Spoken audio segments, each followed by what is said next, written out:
Hey, this is Tommy from DMA'S, and I'm talking to Rob from Front Row Live.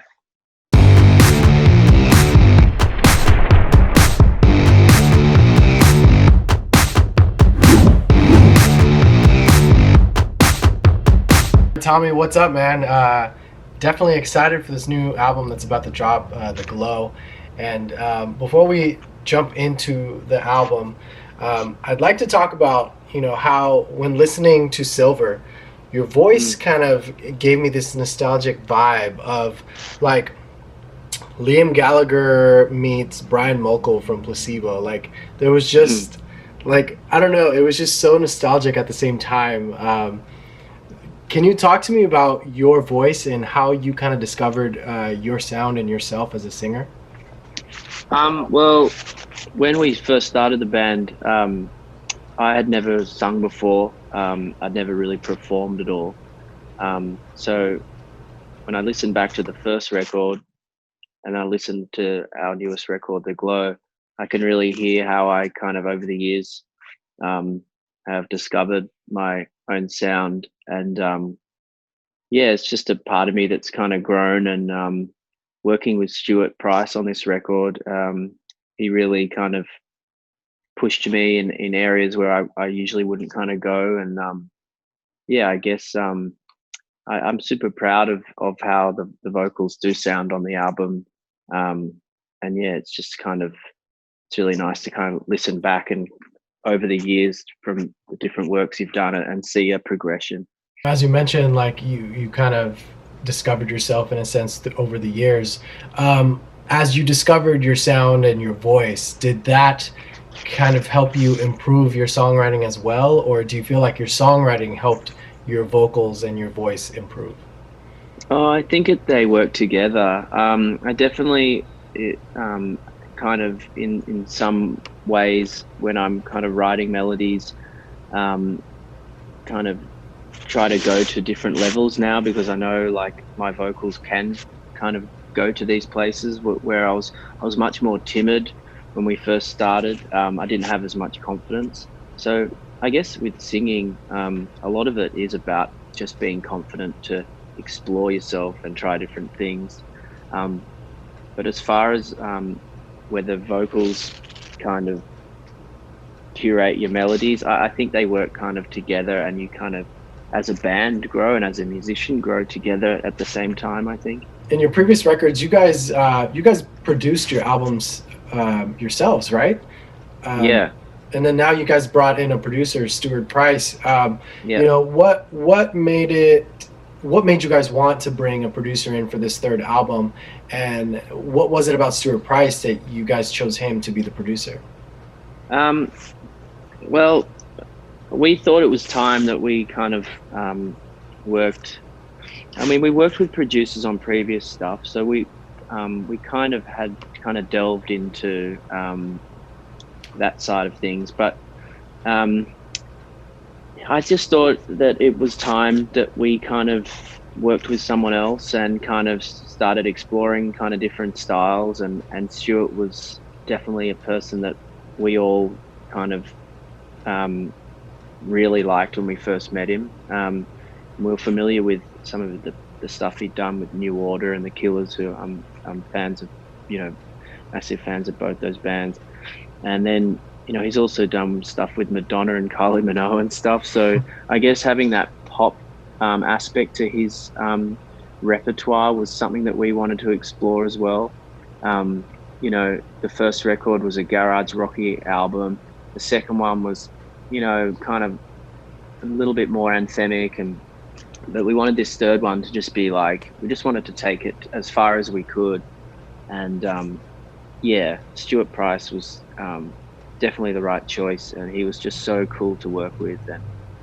And going back to what you said about recording in our bedroom, when we recorded in LA with Stuart, like we got to the studio and he like knew the kind of band we were just from kind of initial chats and stuff like that. So he like recreated our bedroom in this really expensive studio, and doing that automatically just made us feel really relaxed, and did cool stuff like that, which I think was what to me has made the album sound how it sounds. It's like super hi-fi, super well produced, but also has character and has that honesty. So yeah.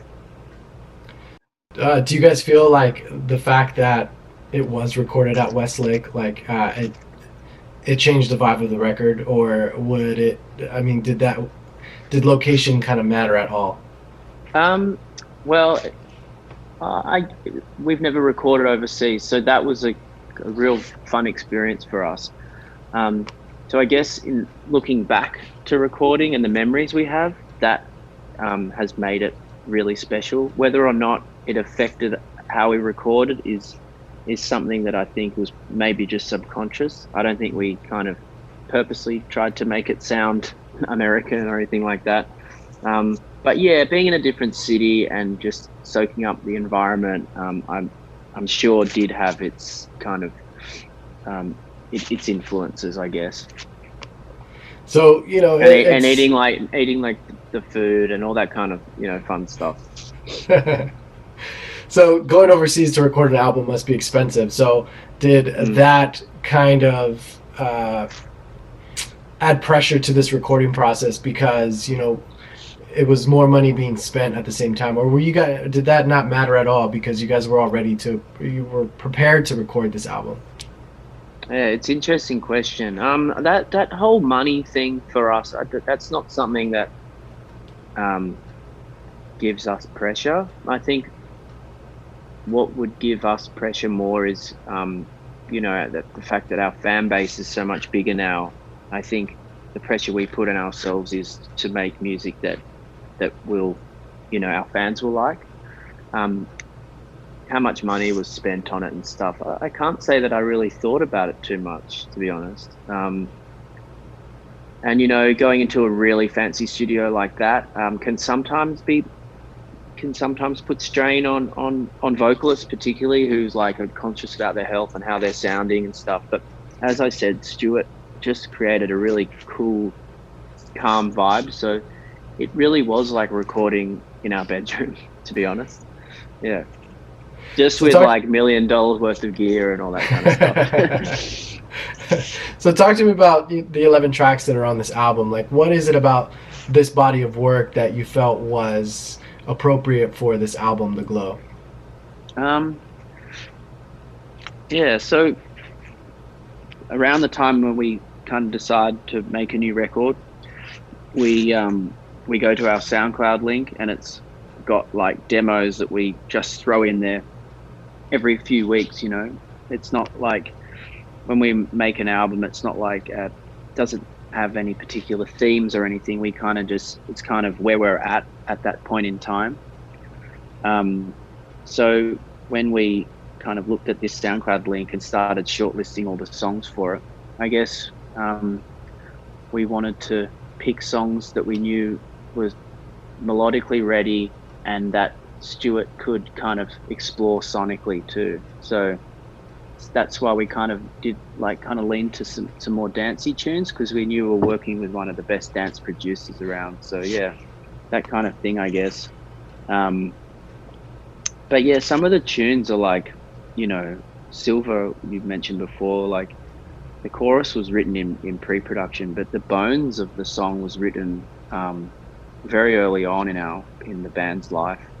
So yeah, it's like a snapshot of different periods throughout the band, I guess, this record. And that's how we always work. We just kind of write songs continually, and then when it's time to record an album, we choose the songs that we're vibing on. And I dare say the next record will have some really old songs on it too.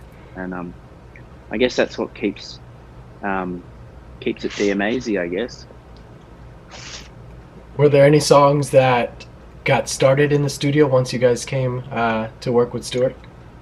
Yeah, look, like Criminals, the tune, which is like kind of the more popular song on the record, that was written like really close up to recording time. And then obviously many songs like middle eights and outros and all the different intricate parts of the songs were written in the studio. But we like to go into an album with the bones of each song ready. I don't think we would work very well if we kind of went into the album and it was like, oh, okay, you guys start writing now. I don't think we would. That's not really our scene.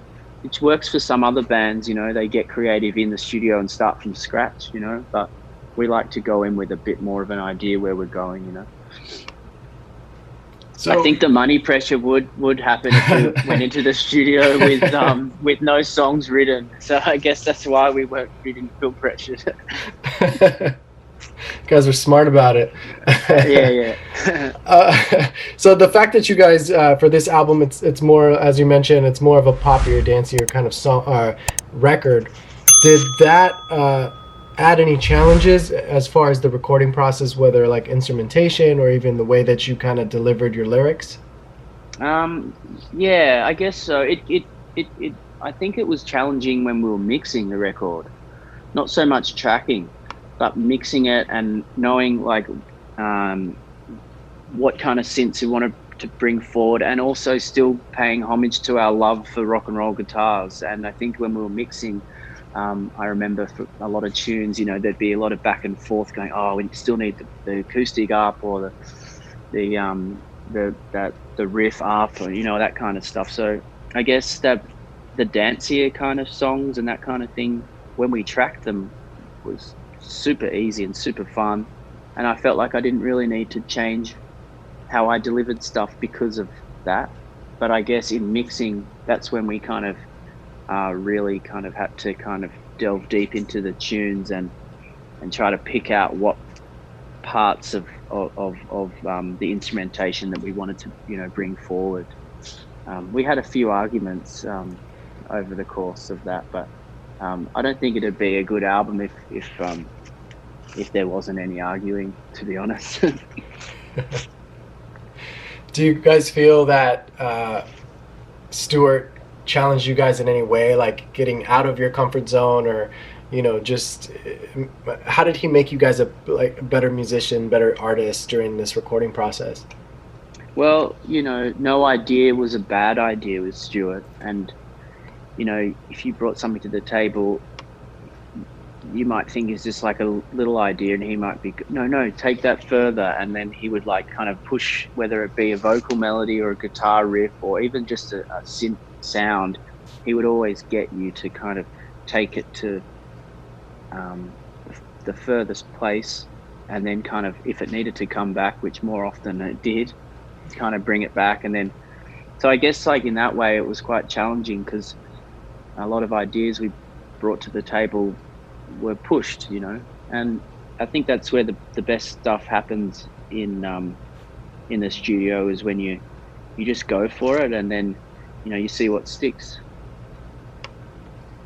Now, as far as your songwriting goes, was there a specific song or particular song that really challenged you in the writing process? And if so, what song was it, and what was it about the song that challenged you? It was Criminals, the song. That was the one that we recorded. We wrote really kind of close up to the recording time. It's one of my favorite songs on the album, which is cool. I guess some of the production aspects of that tune we kind of found, you know, not challenging, but we were definitely pushing ourselves in ways of, like, it had lots of pop structures that kind of, and pop sensibilities that we previously kind of haven't really done. So I guess it sounds funny, but the most poppy song for us was probably the hardest to kind of get our head around. And I'm really happy with the finished product. I think the other guys kind of are still living with it. But, you know, you look back on all, like, every album you've done, and I'm sure most musicians are the same. There's always aspects where you think, oh, maybe I could have done this, could have done that. But yeah, overall, I'm really happy with this record, and particularly Criminals, because we went to a point where, you know, I didn't think we would go. So in that itself, I think is really cool. Now the Glow drops July 10th. Obviously right now touring is not a possibility, but how different will the live show be once now with this record? Like, how does that change your live show? Well, I mean, obviously, it's gonna have some, way more dancier aspects. We're going to be using samples, and we're going to be using click tracks and stuff like that we've never done. We've always been a very like organic rock and roll band. So the live set's going to have some, that kind of stuff. And, it's just going to be fun to like take the set list to a new direction. Because, we've been doing a similar kind of vibe for the past few years. So we're really excited to like kind of create a bit of a Chemical Brothers-y vibe, in the middle of the set, and just just go with it and just try to and have fun. Yeah.